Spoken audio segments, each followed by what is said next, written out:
ఈజీగా ఉప్పు చెక్కలు ఎలా తయారు చేయాలో చూపిస్తారండి.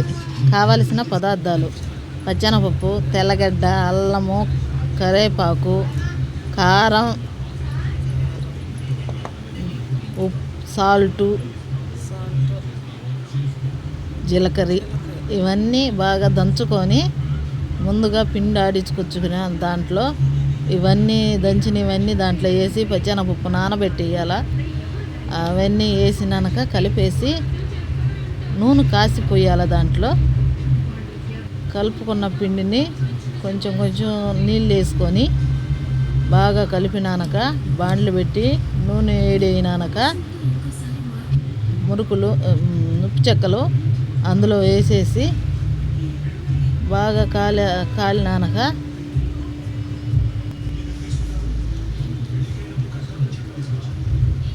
తీసేస్తే అట్లాగే అన్నీ ఒకదాని తర్వాత ఒకటి చిన్న ఉండలుగా చేసుకొని వేసుకొని ఉప్పు చెక్కలన్నీ అలా తయారు చేసుకుంటే బాగా టేస్టీగా ఉప్పు చెక్కలు తయారైపోయాయి. చాలా టేస్టీగా కుదిరాయి.